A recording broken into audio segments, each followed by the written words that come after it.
Cinema அப்படின்றது பல பேரோட வாழ்க்கை இல்லைங்க. இப்ப இருக்கிற யங்ஸ்டர்ஸ்ல ஒரு சில பேரோட கனவுங்க அது.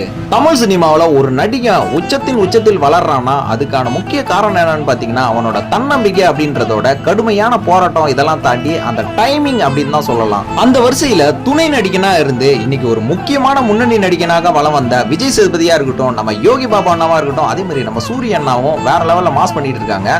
சினிமால வளர்ந்து வர நடிகர்கள் தான் நம்ம பாக்குறோம். ஆனா சினிமாவுக்காகவே வாழ்ந்துட்டு வர நடிகர்களை நீங்க பாத்திருக்கீங்களா?